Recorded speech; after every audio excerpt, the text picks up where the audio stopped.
সরকারকে বলবো, নির্বাচন আজ হোক কাল হোক আপনাদেরকে তো দিতে হবে।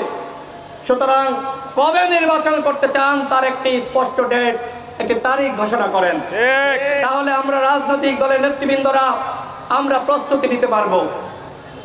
নির্বাচন নিয়ে যদি কেউ ষড়যন্ত্র করে তার দাঁত ভাঙা জবাব দেওয়া হবে এবং একই সাথে রাষ্ট্র সংস্কার, গণহত্যার বিচার নিয়ে যদি কেউ তামাশা করে তারও দাঁত ভাঙা জবাব দেওয়া হবে। আমরা তিনটি জিনিস একসাথে চাই: গণহত্যার বিচার, রাষ্ট্র সংস্কার এবং এর সাথে নির্বাচন। আমি সরকারকে বলবো, আগামী ডিসেম্বরকে লক্ষ্য রেখে আপনারা একটি নির্বাচনী রোডম্যাপ ঘোষণা করেন। এই যে দেশে এই মুহূর্তে রাষ্ট্র এতটা অনিয়ন্ত্রিত, রাষ্ট্র এতটা অনিয়ন্ত্রিত, বিভিন্ন জায়গায় চাঁদাবাজি, দখলদারিত্ব। আমি ঝিনাইদহ জেলার বিভিন্ন জায়গায় যখন যাই, মানুষ বলে, ভাই এত আন্দোলন করলেন, চাঁদাবাজি দখলদারিত্ব তো বন্ধ করতে পারলেন না। হাট দখল, বাজার দখল, ঘাট দখল, ঘের দখল, কোনো দখলই এখনো পর্যন্ত বন্ধ হয়নি। ঠিক।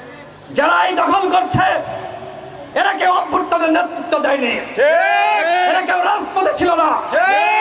আজকে আমরা দেখছি রাজনৈতিক দলগুলোর যারা ত্যাগী কর্মীরা ছিল, বিএনপি, জামাত, গণ অধিকার পরিষদ, তাদের উপরে ছুরি ঘুরিয়ে একদল এখন নতুনভাবে ওই আওয়ামী লীগের যে জুলুম সেটি ফিরিয়ে আনার চেষ্টা করছে।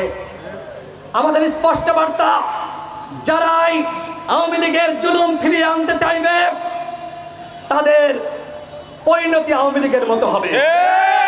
সুতরাং যারা নেতা রাজনীতি করেন তাদেরকে বলবো, জনগণের কথা, জনগণের প্রত্যাশা, জনগণের আশা ভরসা সেটি নিয়ে ভাবেন।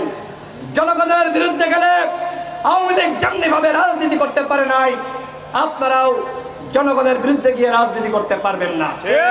সুতরাং সময় থাকতে ভালো হয়ে যান, জনগণের উপরে নিপীড়ন করা বন্ধ করেন।